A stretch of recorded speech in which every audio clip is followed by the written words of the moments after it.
asalaamaaleykum wa rahmatullah waa Corniche de la Strada ñu leen di ziar bu bari waa dafa am mbokk ma waroon woo léegi di am ay mbir yuy laaj lu ci mel ni dare precedenza nei sensi unici alternati ak diritto di precedenza nei sensi unici alternati beneen bi muy laaj tamit mooy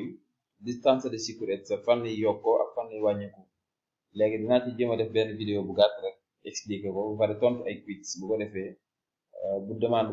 demande yooyu bu ñëwee mën ko tontu léegi ñu njëkkee ci dare precedenza dare mooy yow nga maye priorité yow yaay taxaw may keneen ki mu dem mais sensi unici alternati boo ko déggee mooy comme place yu mel nii nga xam ni ñaari oto dañu fay daje muy foo xam ne dafa xat fii li ko xatal mooy côté droite bi ab montagne la wala ab mur wala lu mën doon wala lu fi daanu sax ñu defal la tableau bi yow mi gis tableau bu rouge bi yow yaa war a taxaw yow yaa war a dare precedenza yaa war a may priorité koy may borom oto bu rouge moo ngay may kii ngay may mu jàll bu demee nga soog a def nii dem maanaam jaar fam jaaroon moom dem parce que yéen ñaar xajoo leen bu ngeen duggoon doon fii du ngeen mën a dem faw kenn taxaw te oto bu jaune bi mooy taxaw kon moom mooy dare precedenza nei sensi unici alternati léegi dare precedenza boobu ay demande ma ngi nii demande yi la mu ne il segnale raffigurato signal bi ngay gis nii impone daf lay obligé daf lay wax ni da nga war a def par force li muy wax ni nga def maanaam nelle stretoia mooy diggante yi nga xam ne dafa xat boo fa egsee di dare precedenza ai veicoli provenienti dal senso opposto mu ne nga taxaw may priorité véhicule yi jóge ci beneen sens bi waaw ñi nga jàkkaarloo ñuy dikk ñoom ñoo nekk benn senso opposto ñoom nga war a may precedenza comme buñu delluwaate kii moo nekk senso opposto moom nga war a dare precedenza il segnale raffigurato signal bi ngay gis ni preannuncia daf la wax ni ci kanam in presenza di lavori ci kanam bu fekk ay liggéey dafa am lavoro maanaam day liggéey ci strada bi daf lay wax ni di dare precedenza ai veicoli provenienti dal senso opposto nga may priorité boo dajee véhicule bu liggéey ci beneen sens bi nga may ko precedenza mu dem nga soog a dem il segnale raffigurato signal bi ngay gis ni preannuncia che bisogna dare la precedenza ai veicoli provenienti di fronte senso opposto ñoo yem rek mu ne day wax ni yow boo gisee signal bi véhicule yi nga jàkkaarloo ñu nekk di fronte di ñëw yàlla ñu war a may priorité ñu jéggi ba pare nga soog a def il segnale raffigurato signal bi ngay gis ni obbliga a dare la precedenza ai veicoli provenienti dal senso contrario mu ne daf lay obligé nga dare precedenza maanaam nga may priorité véhicule yi jóge ci beneen sens bi sens contraire bi mooy senso contrario di fronte senso opposto ñoo yem ci nga xam ne mooy guidare il segnale raffigurato signal bi ngay gis ni impone di dare la precedenza nei sensi unici alternati mu ne daf lay imposer daf lay wax ni da nga war a may precedenza ci li ñu wooye sensi unici alternati baatu sensi unici alternati mooy sens unique alterné maanaam sens unique boo xam ne day changer xam nga fii sens unique la mën a doon mais day changer ndax kii moom jamono ji muy traversé sens unique la ci moom ndax kii waru dugg si bu demee ba pare nag kii bu dugg see rek sens unique lay doon ci keneen kii ñëwaat kon sens unico alternato la day changer day alterner il segnale raffigurato signal bi ngay gis ni in una strada a doppio senso bu nekk ci strada boo xam ne doppio senso la maanaam dem ak dikk precede una stretoia mu ne dafay jiitu ab stretoia mooy diggante bu xat che permette il transito di una sola fila di veicoli stretoia boo xam ne benn filu véhicule rek ñoo fa mën a jaar maanaam ñaari fil mënuñu fa jaarandoo faaw benn fil rek moo fa mën a jaar bu pare beneen bi jaar soo ko avancé il segnale raffigurato signal bi ngay gis ni preannuncia daf lay wax ne ci kanam am na che la circolazione non può svolgersi contemporaneamente nei due sensi mu ne day wax ne ci kanam boo eggee ci stretoia bi circulation bi non può svolgersi mënuñ ko defee contemporaneamente mënuñ ko defandoo ci ñaari sens yëpp waaw contemporané mooy loo xam ni duñ koy defandoo mu ne mënuñ ko defandoo ci ñaari sens kii dem ak kii dikk mënuñ fa rombandoo mënuñ fa passe à travers facilement parce que day xat ci ñoom ñaar faaw kenn taxaw may moromam il segnale raffigurato signal bi ngay gis ni è un segnale di prescrizione mu ne signal prescrizione la è vero prescrizione mooy lan prescrizione mooy ñetti signal yi divieto obbligo ak precedenza comme kii precedenza yi ci la bokk kon prescrizione la jàpp leen loolu saa suñ ne la prescrizione rek divieto obbligo ak precedenza il segnale raffigurato signal bi ngay gis ni può essere posto in una strada in cui una parte della carreggiata è sbarrata mu ne mën nañ ko installer ci strada boo xamante ni genn wàllu carreggiata bi dañ ko baare sbarrata mi baare fii genn wàllu carreggiata bi dañ ko baare corsia bi mooy dox corsia bi dañ ko baare kon una parte della carreggiata è sbarrata. Il segnale raffigurato segnale bi ngay gis ni può essere posto in una strada con strettoia mu ne mën nañ ko def ci strada boo xam ni dafa am strettoia dafa xat strettoia baatu stretto dafa ci gis stretto mooy lu xat ci italien strettoia mooy diggante boo xam ne dafa xat. Il segnale raffigurato segnale bi ngay gis ni impone mooy daf lay imposer di dare la precedenza ai veicoli provenienti dal senso opposto nga may priorité véhicule yi jóge ci beneen sens bi maanaam répétition la rek li mu wax ci kaw lay waxaat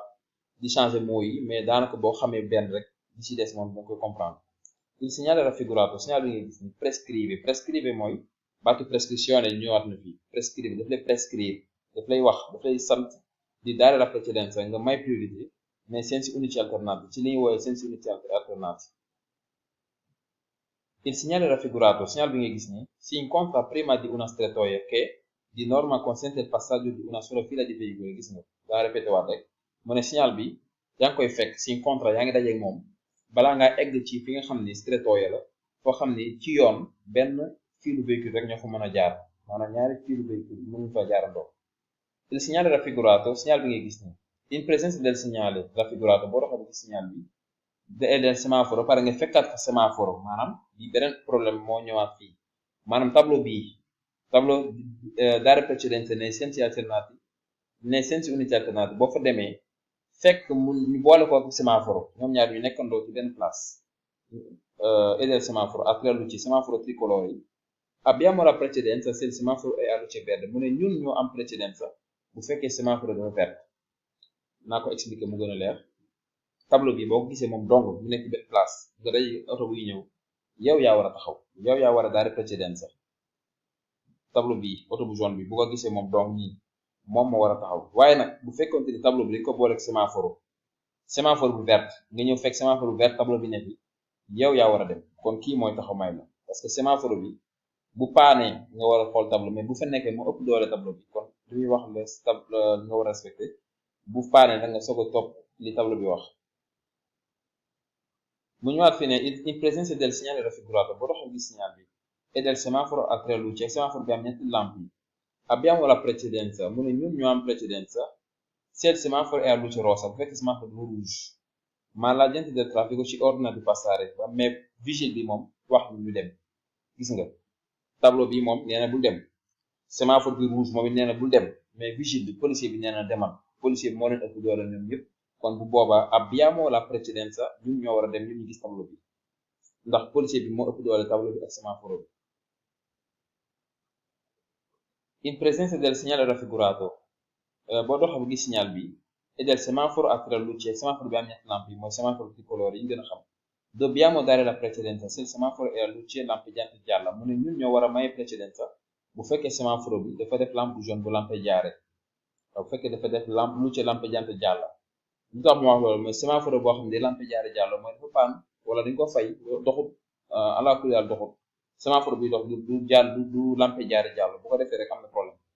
comme dafay def lampeggiare giallo du tableau bi moom nee na yow amoo precedenza kon tableau bi ngay topp moom ngay xam ni moom ngay topp. léegi yooyu ñoo nekkoon demande vero yi yu falso yi nag moom du ma ci ñëw parce que day guddal vidéo bi rek bu ngeen comprendre vero yi daanaka falso yi bu ñëwee dañ ko mën a répondre facilement. léegi ñu daal di ñëw nag ci diritto di precedenza xam nga dare precedenza lañ defoon léegi diritto di precedenza nei sensi unici alternati moom lañu war a def fii yow mi nga xam ne yaa gis tableau bu rectangle bi wala bu carré bi te am ñaari flèche yi yow yaa am priorité oto bu rouge bi di gis tableau bi moom mu am precedenza fii ci cas bi defen daa inversé image image bi ci kaw loolu inversé waat joxaat la comme oto bu rouge bi newoon ci kaw oto bi bu rouge bi moom la indiwaat face bi mu nekk wax la ni moom tableau bii lay gis moom ndax moom moo am precedenza kon moom dafa am diritto di precedenza nei sensi unici alternati waaw léegi ñu dem ci quiz yi léegi bu ñëwee ci quiz yi diritto di precedenza nei sensi unici alternati dafa wax ne in presenza del segnale raffigurato boo doxee gis signal bi abbiamo la precedenza no dobbiamo accertarsi dobbiamo accertarci mu ne dañoo war a xool ba wóor ñu ni che i veicoli provenienti dal senso contrario ci diano la precedenza mu ne dañoo war a xool ba wóor ñu ni véhicule bi jóge ci beneen sens bi taxaw na may ñu precedenza dëgg la yow yaa am priorité mais nag bu njëkkante xaaral ba may la ko nga soog a dem loolu la bëgg a wax maanaam la prudence. In presenza del segnale raffigurato boo doxee gis signal bi possiamo percorrere la strettoia mu ne mën nañu dugg ci strettoia ma maanaam ci diggante bi nga xam dafa xat dopo esserci assicurati di aver ottenuto la precedenza ginnaaw bañ xoolee ba mu wóor ñu ni moom mi nga xam ne moo ñu war a may taxaw na may ñu precedenza ñu soog a dem maanaam toujours moom prudence la gën a favoriser prudence moom moytu loo am precedenza da nga xaar bañ jox la ko nag moo gën. In presenza del segnale raffigurato boo doxee gis signal bi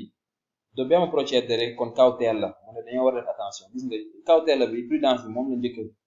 anche se abbiamo la precedenza même bu fekkente ne ñun ñoo am priorité dañoo war a def attention parce que man ngaa daje ku xamul tableau bi parce que man ay jamono am na benn mag moo doon àndal muy dawal ñu dugg ci benn strettoia ma ne ko sëñ bi tableau bi xam nga lu muy tekki mu ne ma lii de yàgg naa ko romb waaye xamul lu doon kon code bi loolu la prévoir parce que am na ñoo xam ne dañ koy jàng dañ koy fàtte dañ ko xam. In presenza del segnale raffigurato boo doxee gis signal bi si può percorrere la strettoia accertandosi di aver ottenuto la precedenza dai veicoli provenienti di fronte mu ne yaa ngi mën a dugg ci strettoia bi rek bu fekkente ni accertare nga xool nga ba mu wóor la ni véhicule yi jógee ci beneen sens bi di fronte mooy ñi nga jàkkaarloo taxaw nañ may la precedenza waaw gis nga da cee insister. In presenza del segnale raffigurato boo doxee gis signal bi e del semaforo a tre luci ak semaforo bi am ñetti lampe yi abbiamo la precedenza se il semaforo è a luce verde mu ne ñun ñoo am priorité bu fekkente ne semaforo dafa verte è vero bu fekkee semaforo dafa verte ñun ñoo am priorité maanaam tableau bi moom nee na yaay dem semaforo bi verte encore booleeg moom kon abbiamo la precedenza bu semaforo bi rouge nag doo am precedenza ndax moo ëpp doole tableau bi. In presenza del segnale raffigurato boo doxee gis signal bi e del semaforo a tre luci e semaforo tricolore abbiamo la precedenza se il semaforo è spento mu ne ñun ñoo am precedenza bu fekkente ni semaforo dafa fay spento dafa fay è vero kon tableau bi nekk tableau bi moom yow la may priorité. In presenza del segnale raffigurato boo doxee ba gis signal bi e del semaforo a tre luci e semaforo tricolore abbiamo la precedenza se il semaforo è a luce rossa mu ne ñun ñoo am precedenza bu fekkente ni semaforo dafa rouge ma waaye l'agente del traffico ci ordine di passare waaye vigile bi moom dafa la wax nga dem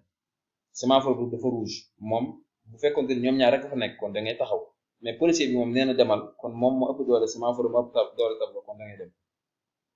In presenza del segnale raffigurato boo doxee gis signal bi e del semaforo a tre luci e semaforo tricolori dobbiamo dare la precedenza se il semaforo è spento mu ne ñun ñoo war a dare precedenza fekk semaforo dafa fay e l'agente del traffico ci ordina di fermarci ba pare policier bi vigile bi moom daf ñoo wax ñu taxaw loolu bu amee ñun ñoo war a dare precedenza ndax agente del traffico moom mu jiite moom nee na nañ taxaw bu waxee rek lu mu wax ngay def comme dafa wax fermare rek kon dobbiamo dare la precedenza la war a doon. In presenza del segnale raffigurato boo doxee gis signal bi e del semaforo a tre luci semaforo bi am ñetti lampe yi abbiamo la precedenza ñun ñoo am priorité se il semaforo è a luce gialla lampeggiante fekk semaforo dafay tàkk luce gialla lampeggiante waaw moom ay demande am ñoo nekk nii vero comme ni ma ko waxoon ci vert rek nañ concentré wu ci vert yi di indiwaat résumé tuuti maanaam affaire vigile ak tableau bi ak semaforo semaforo yi kii segnaletica stradale dañuy ëppante doole agent bi vigile bi muy policier wala vigile da fooko wala mën a doon ñoom ñoo ëpp doole tableau yi buñ fa nekkee tey boo ñëwee ci croisement fekk lampe rouge semaforo bi rouge nga xam ne da nga war a taxaw policier bi ne la demal da ngay dem ndax moo ëpp doole tableau bi semaforo bi bu policier bi jàllee semaforo moo ci topp semaforo ak tableau fu ñu dajee semaforo bu dee dox moom ngay topp bu paane nga topp tableau bi bu passé tableau bi moo ci topp après tableau bi signalétique horizontale mooy rëdd yi ci suuf waaw ñoom ñooñu noonu la ñuy ëppante doole. léegi mbokk yi ñu jàll ci diminuzione e aumento spazio di frenatura maanaam li nga xam ne moom la ñuy woowee spazio di frenatura lan moo koy yokk ak lan moo koy wàññi waaw lan moo koy yokk ak lan moo koy wàññi lan mooy spazio di frenatura mooy boo doon dawal sa oto ba mu yàgg nga jékki-jékki gis dara sa kanam loo xam ne danger la loo xam ne waroo dal ci kawam nga tiit ba jël say tànk teg ko ci frein yi diggante ba nga tiitee teg sa tànk ci frein yi loolu tempo di reazione la dañ fa daw spazio percorso nel tempo di reazione dañ koy woowee espace bi nga xam ni moom nga daw ci tempo di reazione léegi ba nga commencé freiner nga xam ne bës nga frein yi ba keroog oto bi taxaw li oto bi direeku ci diggante bi nga xam ne freiner na ba taxaw loolu moo tudd spazio di frenatura mooy espace bi nga freiner ba oto bi taxaw boo leen boole bu fekkee da nga boole spazio percorso nel tempo di reazione ak spazio di frenatura moo lay jox spazio totale di arresto muy ñett léegi nag fii maa ngi wax ci spazio di frenatura lan moo koy aumentare lan moo koy yokk ak lan moo koy diminuire lan moo koy wàññi lo spazio di frenatura espace de freinage aumenta day yokk se l'aderenza tra pneumatico e asfalto è bassa bu fekkente ni contact aderenza nañ ko firé fi contact bi pneu bi am ak goudron bi bu fekkee dafa basso baaxul comme mën naa am foofu tooy wala mu am diw huile bu fa tuuru wala mu am xotu banaana bu fa nekk ay xobi garab foofu adhérence day diminuer day basso bu basso rek loolu day augmenter distance de freinatura augmenter mooy boo freiné oto bi dina daw lu yàgg soo ko taxaw kon distance de freinage foofu yokku na fa ndax dafa daw lu bari lo spazio di frenatura aumenta se la strada è innevata mu ne strada bu fekkee dafa am neige day aumentare ndax glace dafa tax boo freiné oto bi mën naa direeku lu yàgg mën naa dawat lu yàgg soo ko taxaw kon day aumentare lo spazio di frenatura aumenta se la strada è bagnata bu fekkee dafa tooy day augmenter lo spazio di frenatura aumenta se la strada è in discesa bu fekkee da nga ne ci descente da ngay wàcc strada boo xam fa pente nga ne ci descente foofu tamit booy freiné oto bi mën naa doxat lu yàgg soo ko taxaw kon day aumentare léegi mu jàll ci li nga xam ne moo koy diminuer moo koy wàññi lo spazio di frenatura diminuisce se la strada è in salita booy yéeg nag boo nekk ci salita nga xam ne oto bi day def force pour yéeg foofu boo freiné rek day taxaw ndax soxlawul du direeku du dem parce que dafa nekk en montagne lo spazio di frenatura diminuisce se il conducente ha i riflessi pronti mu ne chauffeur bi bu fekkente ci falsi la commencé dugg mu ne espace de frenatura day diminuer day wàññeeku bu fekkente ne chauffeur bi ay réflexe am dañoo pronti réflexe mooy boo tiitee nit koo xam ne réflexe am dafa baax mooy koo xam ne bu tiitee rek xam li mu war a def am na ñoo xam ne buñ tiitee mën nañu dem ba dal ci danger te duñ def benn réaction léegi nag moom nee na day diminuer day wàññeeku bu fekkente ni say réflexes dañoo pronti è falso réflexes pronti loolu yaa ngi koy soxla ci spazio percorso nel tempo di reazione koo xam ne réflexe am fa pronti moom bu gisee danger day gaaw a réagir day gaaw a laal frein bi mais nag diggante ba nga commencé freiner ba taxaw moom foofu réflexe amatu fa yoon loolu moom oto bi normal mooy tax nga mën a gaaw a freiner lo spazio di frenatura diminuisce se le ruote si bloccano mu ne day wàññeeku bu fekkee ni pneu yi dañoo bloqué wu déedéet pneu yi bu fekkee dañoo bloqué wu day aumentare non diminuisce ndax pneu yi bloqué wu baaxul lo spazio di frenatura diminuisce se sul tratto in discesa di un dorso mu ne boo nekk ci dorso boo nee bay wàcc in discesa mu ne day diminuire déedéet bu fekkee da nga nekk in discesa day aumentare waaw mu ngi gën a dem lo spazio di frenatura aumenta se la strada è in salita mu ne strada bu fekkee dafa nekk in salita maanaam da ngay yéeg espace de frenatura day aumentare déedéet day diminuire boobaa xam nga dafa inversé lo spazio di frenatura diminuisce se la strada è in discesa mu ne espace de freinage day wàññeeku bu fekkee strada bi dafa nekk descente déedéet day aumentare bu fekkee dafa nekk in discesa léegi ñu daal di ñëw ci aumento spazio di arresto xam nga spazio di frenatura laa doon wax léegi fii maa ngi wax ci spazio di arresto mooy boo tiitee rek ba keroog oto bi taxaw diggante boobu li fa oto bi direeku moo tudd spazio di arresto lo spazio totale di arresto aumenta se aumenta la velocità mu ne spazio totale di arresto day yokku bu fekkente ni vitesse bi dafa yokk comme tey looy gën a daw frein bi di gën a gudd waaw looy gën a daw boo bëgg arrêté oto bi temps bi ngay dawaat pour mën a taxaw day gën a bari waaw kii daw 50 km/h bu freiné bu tiitee ba war a taxaw li oto bi direeku ci diggante bi mooy gën a gàtt par rapport ak ki nga xam ne 100 km/h day daw lo spazio totale di arresto nag aumenta se la strada è innevata bu fekkee strada bi dafa neige dafa am glace spazio totale di arresto day yokk par rapport ak koo xam ne amul neige lo spazio totale di arresto aumenta se la strada è coperta di fango mu ne spazio totale di arresto day yokk bu fekkee ne strada bi dafa am fango dafa am poto poto ay ban dafa taq foofu tamit par rapport ak strada boo xam dafa fendi dafa set foofu mooy gën a bari spazio di arresto. Lo spazio totale di arresto aumenta se i pneumatici sono usurati mu ne bu fekkente ni pneu yi dañoo xoosu usurati dañoo xoosu dina màggat spazio totale di arresto dana gudd day yokk day augmenté fii ci falso yi dafa wax ne lo spazio totale di arresto aumenta se i pneumatici non sono usurati mu ne day yokk bu fekkee pneu yi xoosuwuñ déedéet bu boobaa day diminuer waaw bu fekkente ni pneu yi xoosuwuñ rek day diminuer mais du aumentare. Lo spazio totale di arresto aumenta se diminuisce la velocità mu ne vitesse bi bu fekkee dafa wàññeeku spazio totale di arresto day aumentare è falso ndax boo ñëwee ci kaw fi wax dafa wax ni lo spazio totale di arresto aumenta se aumenta la velocità kii dafa wax ni bu wàññeekoo kon fii falso la bu àggu bi aumentare la vitesse bu yokkoo rek spazio totale di arresto day aumentare moom tamit. Lo spazio totale di arresto aumenta se l'asfalto è rigido mu ne day yokk bu fekkente ni goudron bi dafa ñagas bu fekkee rataxul day aumentare è falso. Léegi bi muy mujjee mooy distanza minima di sicurezza kooku dama ko cee dugal rek ndax ñu bari dañ ci am problème am na ñoo xam ne dañuy bëgg a def calculu distance di sicurezza boo defee 10 multiplié par nangam yooyu bu fekkee mënoo ko bu mu la sonal jàppal rek formule yi mu daal lay jàppale ci examen yi après nga fexe ko xam tamit léegi formule yi li ci am solo mooy yii nga jàpp leen dafa wax ne la distanza minima di sicurezza se si viaggia a 30 km/h è di circa 9 metri mu ne bu fekkente ni sa vitesse bi ngay dawee 30 km/h la sa distance minimum de sécurité 9 mètres la war a doon waa 39 la jàpp leen loolu ki nga xam ne mi ngi daw 30 km/h distance minimum de sécurité am gën kaa gàtt li muy doxal diggante mu auto vitesse kanam 9 mètres la war a doon. La distanza minima di sicurezza se si viaggia a 50 deve essere di circa 14 waaw bu fekkente ni 50 ngay daw distance bi 14 la 50 14 dañ koy jàppee noonu 39 50 14 128 ah 150 42 130 36 loolu boo ko jàppee rek saa su ñëwee da nga ko mën a tontu waaw